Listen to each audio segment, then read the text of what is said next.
বাংলাদেশে নির্বাচন আসে, এক হিন্দু মহিলা বলেন আমরা বিএনপিরে ভোট দিলেও আমগো দোষ, জামাতরে ভোট দিলেও আমরা দোষ, আমগো দোষ। দেখেন ওরা আতঙ্কিত, আগামী দিন আমাদের উপরে কি হবে। ভারতে নির্বাচন আসলে মুসলমানরা আতঙ্কিত হয়ে যায়, তাদেরকে বিজেপি বলে বিজেপিকে ভোট দেয় নাই, তৃণমূল বলে তৃণমূলকে ভোট দেয় নাই, কংগ্রেস বলে কংগ্রেসকে ভোট দেয় নাই। এই পারে মিছিল, ওই পারে মিছিল, আমরা ওদের পতাকায় আগুন দেব, ওরা আমাদের পতাকায় পদদলিত করবে, আমরা ওদের হাই কমিশন ঘেরাও করবে, ওরা আমাদের হাই কমিশনে ঢিল মারবে। এ তো হতে পারে না। আমরা নরেন্দ্র মোদীর কুশপুত্তলিকে আগুন দিব, ওরা আমাদের ডক্টর ইউনূসের মুখের মধ্যে আগুন দিচ্ছে, মুখাগ্নি করে। এগুলো কি হলো নাকি ভাই? তারা আশঙ্কা করেন তাদের 7 সিস্টার আলাদা করে দিতে পারে। বাংলাদেশ এবং নেপালের মাঝখানে 13 থেকে 15 মাইলের একটা চিকন করিডোর, এটাকে বলা চিকেন নেক, এটা দিয়ে তাদের 7 সিস্টার্সে যেতে হয়।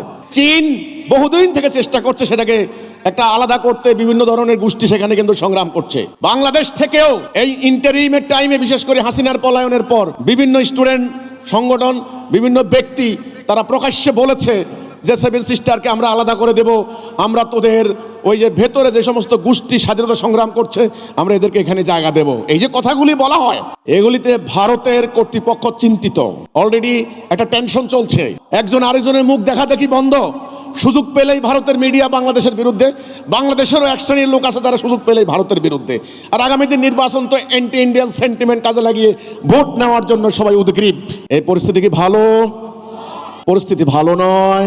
সাম্রাজ্যবাদী অস্ত্র ব্যবসায়ী পরাশক্তিধর রাষ্ট্রগুলি টিকে আছে এই অস্ত্র সরবরাহ, অস্ত্র বিক্রি, অস্ত্র বাণিজ্যের ক্ষেত্রে।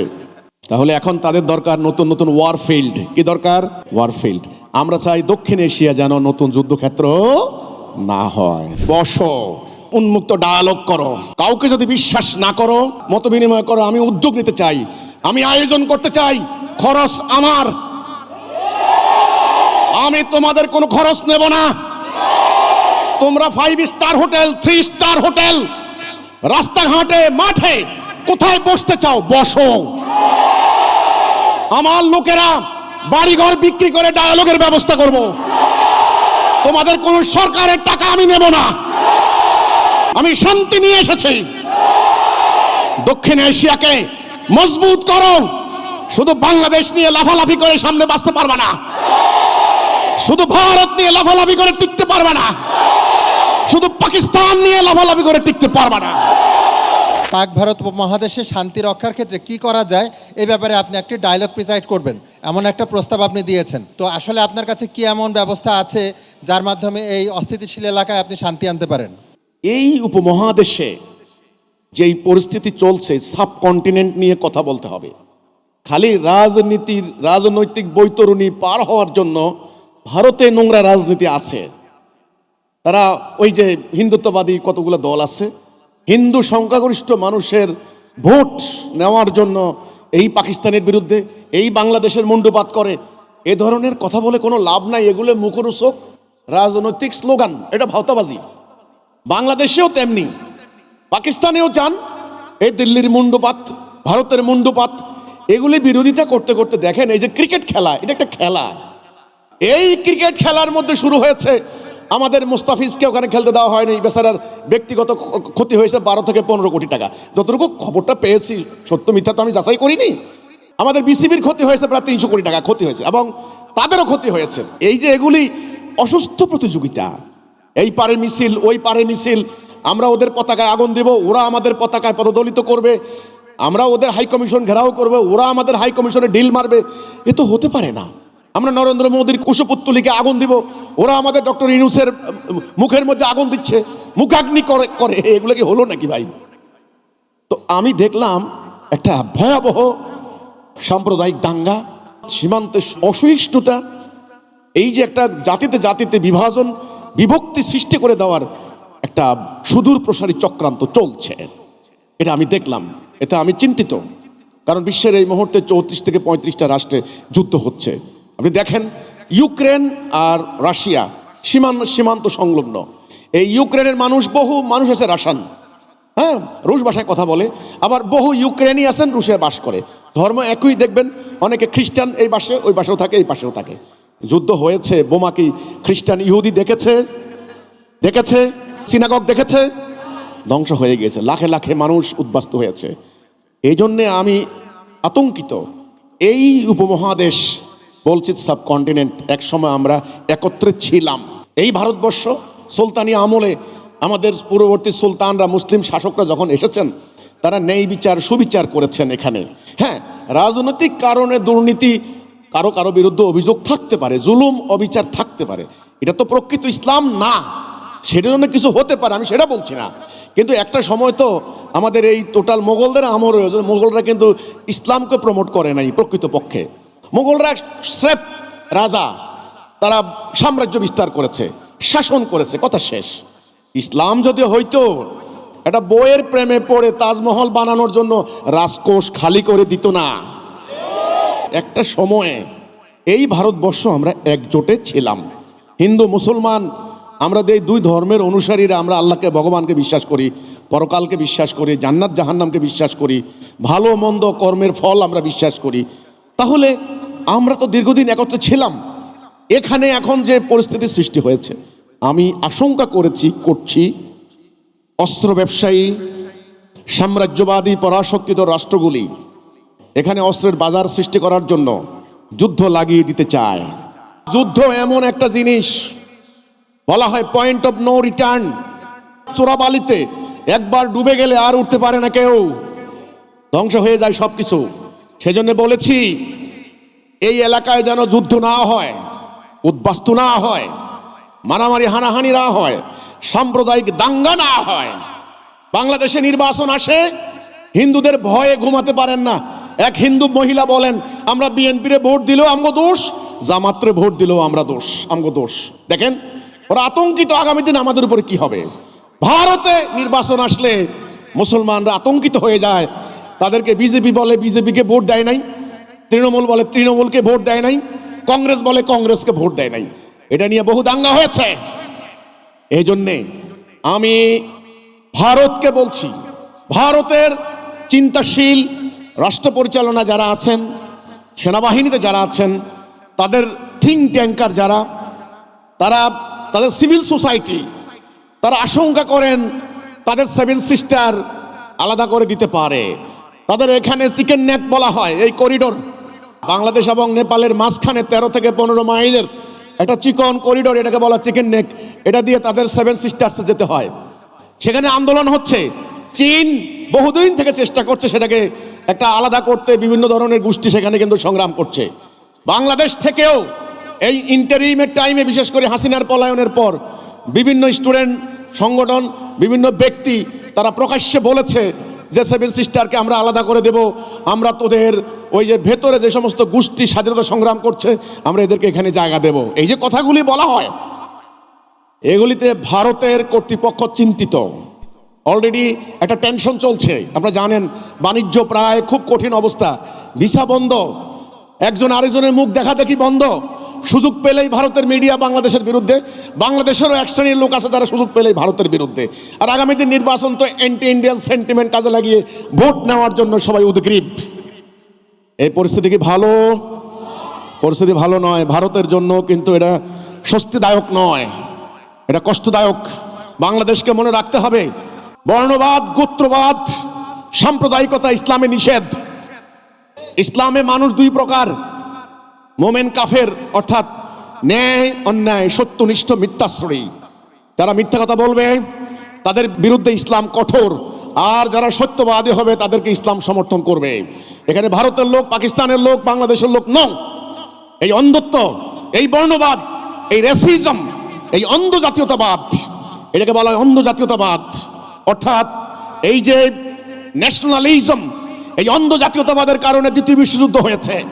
হিটলার, মুসোলিনিরা ফ্যাসিবাদী আন্দোলন করে তারা জার্মান জাতিকে বুঝিয়েছে আমরা শ্রেষ্ঠ জাতি, সেরা জাতি, দুনিয়াকে শাসন করব আমরা, আমাদের কথায় দুনিয়া উঠবস করবে। এটা হলো অন্ধ জাতীয়তাবাদ। তো কাজে এই অন্ধ জাতীয়তাবাদ বাংলাদেশের সবাইকে বলছি ভালো নয়, ইসলাম এটা বৈধ নয়। ভারতের আপনাদেরকেও বলছি পরিস্থিতি ভালো নয়। সাম্রাজ্যবাদী অস্ত্র ব্যবসায়ী পরাশক্তিত রাষ্ট্রগুলি, তাদের ইকোনমি ওয়ার ইকোনমি, তারা মিসাইল বানায়, বুলেট বানায়, জঙ্গি বিমান তৈরি করে। প্রায় $1 ট্রিলিয়ন সামরিক অস্ত্র বিমান সহ কেনার জন্য সৌদি বাদশাকে প্রায় বাধ্য করেছে ডোনাল্ড ট্রাম্প। বলা হচ্ছে এটা ডোনাল্ড ট্রাম্পের সবচেয়ে বড় অর্জন। আমেরিকা, আপনার হলো জার্মানি, ফ্রান্স, ব্রিটেন, স্পেন, এই রাষ্ট্রগুলি মূলত তাদের এখন রাষ্ট্রগুলি টিকে আছে এই অস্ত্র সরবরাহ, অস্ত্র বিক্রি, অস্ত্র বাণিজ্যের ক্ষেত্রে। তাহলে এখন তাদের দরকার নতুন নতুন ওয়ারফিল্ড। কি দরকার? ওয়ারফিল্ড। আমরা চাই দক্ষিণ এশিয়া যেন নতুন যুদ্ধক্ষেত্র না হয়। তোমরা চাও? ভারতকে, বাংলাদেশকে, সবাইকে, এখানে চীনকেও বলতে চাই, তোমরা মনে করেছো তোমরা দুনিয়াতে আধিপত্য বিস্তার করবে বাংলাদেশে একটা অস্থিতিশীল পরিস্থিতি লাগিয়ে দিয়ে, তাই না? তিনি প্রশ্ন করেছেন আপনার কাছে, আপনি প্রস্তাব দিয়েছেন, কি আছে আপনার কাছে? আমার কাছে এমন একটি আদর্শ আছে, এমন একটি ন্যারেটিভ আছে, এমন একটি নকশা আছে। নকশা বলতে মানচিত্রের নকশা না, এমন একটি ব্যাখ্যা আছে, এমন একটি পথ নির্দেশনা আছে যেটাকে বলে Hedaya, right direction, right guidance, আল্লাহ প্রদত্ত। ভারতে দাদাবাবুরা তো বিশ্বাস করেন ঈশ্বর প্রদত্ত, এটা ওনারা বিশ্বাস করেন। এমন একটি আদর্শ, এমন একটি ব্যবস্থা আল্লাহ আমাদেরকে দিয়েছেন, আলহামদুলিল্লাহ। আমরা এই ব্যবস্থা দিয়ে আমরা একটা মুক্ত ডায়ালগ করতে পারি, যেইভাবে সাম্প্রদায়িক বিদ্বেষ দূর হবে, জাতিতে জাতিতে, রাষ্ট্রে রাষ্ট্রে দ্বন্দ্ব সংঘাত দূর হবে, দূরত্ব কমে যাবে। একটা শক্তিশালী দক্ষিণ এশিয়া, সাউথ এশিয়ার একটা শক্তিশালী বলয় তৈরি হবে। আমি বলি আপনাদেরকে, গঙ্গার জল, গঙ্গার জল বলেন আপনারা, আমরা পানি বলি। গঙ্গার জলে কোনো মরা মানুষ নিক্ষেপ করলে এই পানি দূষিত হয়ে আমার পদ্মা হয়ে বাংলাদেশে কি আসবে না? তাহলে দূষিত পানি কি ইন্ডিয়া থাকে? এখানে চলে আসে। আবার আমার বঙ্গোপসাগরে কোনো ঝড় উঠলে এই ঝড়ের গতি পরিবর্তন হয়ে কোথায় চলে যায়? ইন্ডিয়া গিয়ে আঘাত করে, ক্ষতি করে না? কাজেই হিমালয় আপনারও সম্পদ, আমারও সম্পদ। হিমালয় না থাকলে আমার এই এলাকা মরুভূমি হয়ে যাইতো। কাজেই গঙ্গায় যেমন আমার অধিকার রয়েছে, আমি গঙ্গা দখল করার কথা বলছি না, আমার অধিকারের কথা বলছি। আমার পদ্মায় গোসল করাও আপনার অধিকার রয়েছে। আমাদের প্রস্তাবিত রাষ্ট্র ব্যবস্থায় আমরা এই মাটিকে কোনো উগ্রবাদী, কোনো সন্ত্রাসবাদী গোষ্ঠীর ঘাঁটি হতে দেব না। কাজেই চীন, আপনারা কমিউনিস্ট আদর্শে বিশ্বাসী, আপনারা একসময় কমিউনিস্ট বিপ্লব করেছেন, আপনারা দুনিয়াতে কমিউনিস্ট আদর্শ প্রতিষ্ঠা করতে চান, আপনাদের ব্যাপার। আপনারা ধর্মকে তাড়িয়ে দিয়েছেন, ঠিক আছে, কিন্তু আমার ধর্ম আমাকে কি শিক্ষা দিচ্ছে শুনে রাখেন। এখানে কোনো উগ্রবাদী, মানুষের ক্ষতি হয়, অন্য জাতির ক্ষতি করে এমন গোষ্ঠীকে আমরা কোনো জায়গা দেব না। কাজেই আপনারা আমাদের ওই ইন্ডিয়ার ভয়ে এখানে ঘাঁটি গাড়ানোর, এখানে ইন্টারনাল ব্যাপারে হস্তক্ষেপ করার কোনো দরকার হবে না।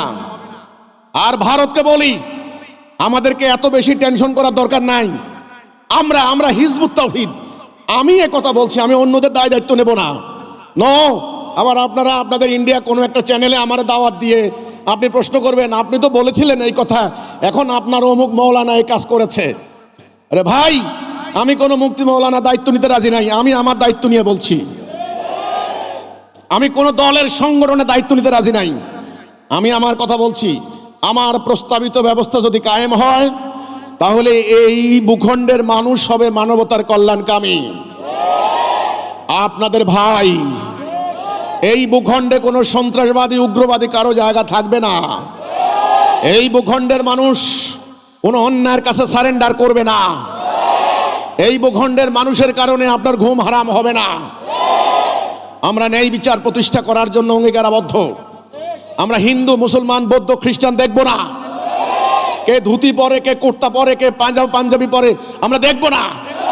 কে বাইবেল পড়ে, কে ত্রিপিটক পাঠ করে, কে কোরআন পড়ে, কে বেদ মুখস্থ করে, আমরা দেখব না।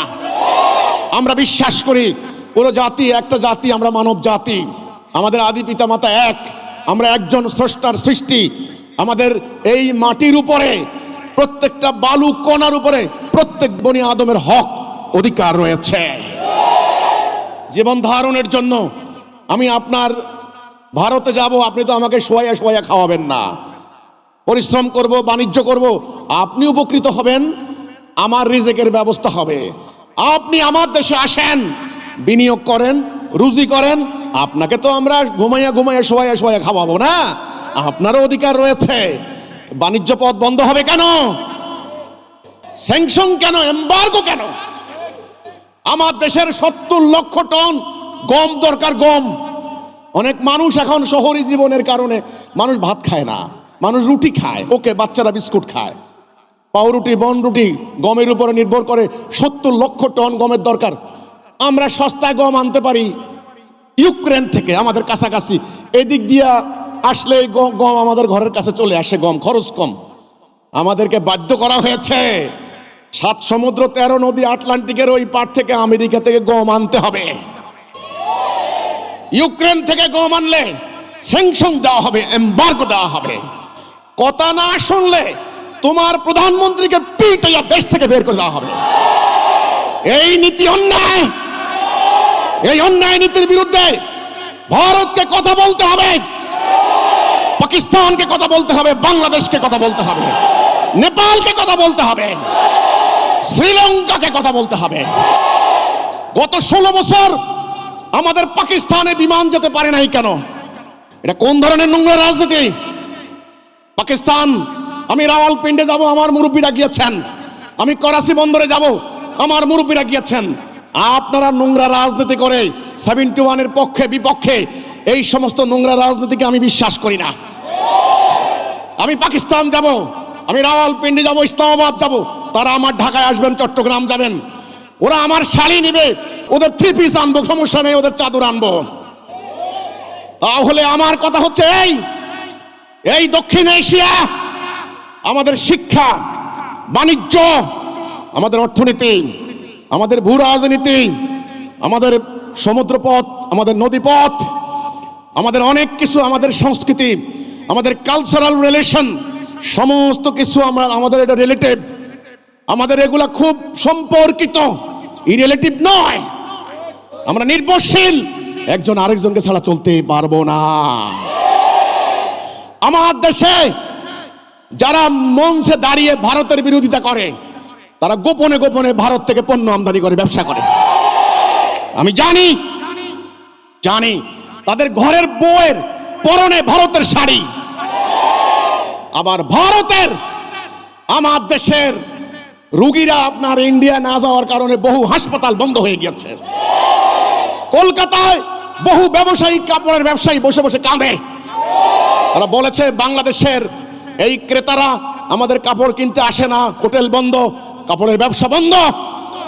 আমরা পেঁয়াজ খাই বলে তোমাদের পেঁয়াজের দাম বেশি। আমাদের পেঁয়াজ তোমরা দেও নাই, অন্যায় করেছো। এই 2 টাকা পেঁয়াজ, কোটি কোটি লক্ষ লক্ষ টন পেঁয়াজ মানুষ নষ্ট করেছে। অন্যায় বন্ধ করতে হবে, অন্যায় বন্ধ করতে হবে।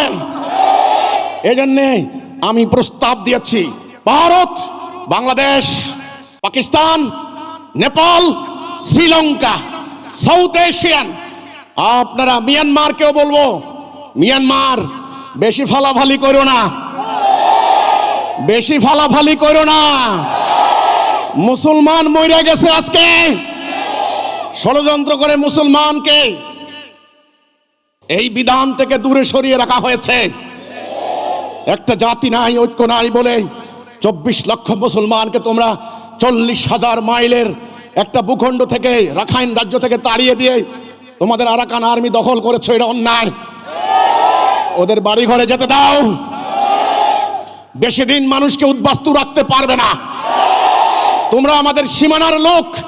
আমার এখানে যদি মিসাইল পড়ে আমি নাক ডেকে ঘুমাবো না। মিয়ানমার, শ্রীলঙ্কা, পাকিস্তান, ভারত, নেপাল, দক্ষিণ এশিয়াকে আমি বলতে চাই, বসো, উন্মুক্ত ডায়ালগ করো। কাউকে যদি বিশ্বাস না করো, আল্লাহ সাক্ষী আমি উদ্যোক্তা। আমার ভাষা জ্ঞান যদি কম হয় আমি ক্ষমা চাই। তোমাদের ভালো ভাষা জ্ঞান আছে, তোমরা মত বিনিময় করো। আমি উদ্যোগ নিতে চাই, আমি আয়োজন করতে চাই, খরচ আমার। আমি তোমাদের কোনো খরচ নেব না। তোমরা 5 স্টার হোটেল, 3 স্টার হোটেল, রাস্তাঘাটে, মাঠে কোথায় বসতে চাও বসো। আমার লোকেরা বাড়িঘর বিক্রি করে ডায়ালগের ব্যবস্থা করব। তোমাদের কোন সরকারের টাকা আমি নেব না। আমি শান্তি নিয়ে এসেছি। দক্ষিণ এশিয়াকে মজবুত করো।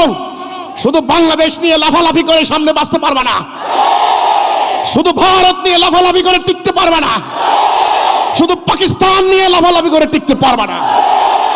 আর ওই যে আমার মালয়েশিয়ার ভাইরা, নাক দেখে ঘুমাইও না, পরিস্থিতি ভালো নয়।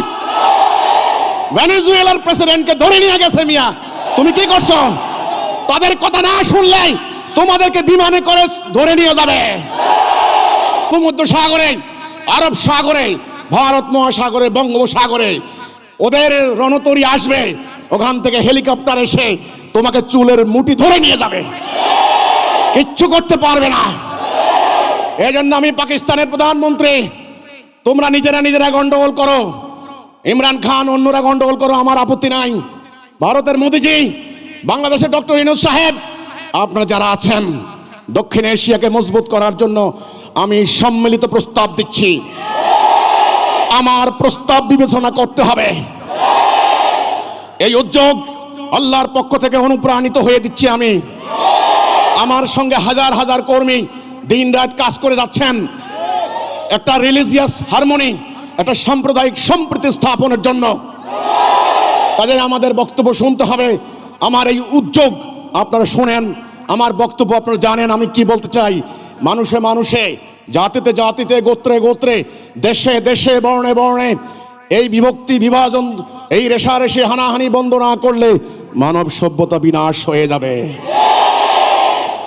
কবর হয়ে যাবে, শ্মশান ঘাট হয়ে যাবে, গ্রেভইয়ার্ড হয়ে যাবে, মানবতা বিধ্বস্ত হবে, শহর নগর বন্দর ধ্বংস হয়ে যাবে। ওরা ওই দ্বীপের মধ্যে বসে বসে ভোগ বিলাস করবে। এরপরে সব ধ্বংস হয়ে যাওয়ার পর ওরা ফাইল বাইর করবে, নাম দেবে অ্যাপস্টেন ফাইলস। তখন তোমরা আফসোস করবে আর হাহাকার করবে।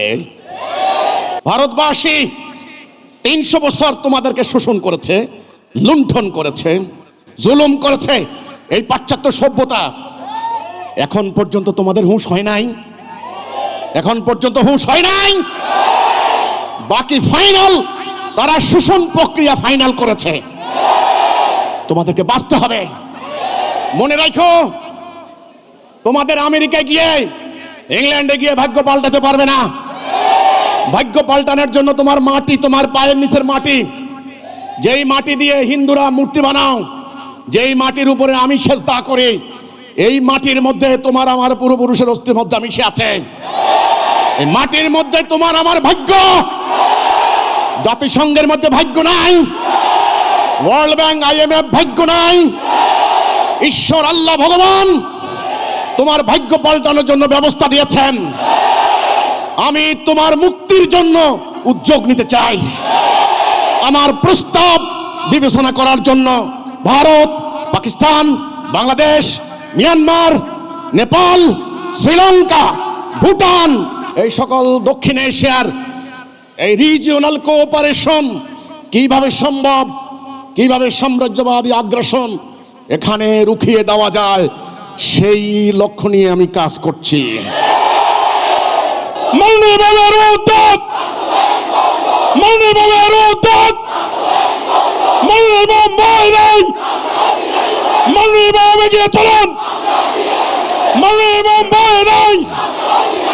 আমরা আছি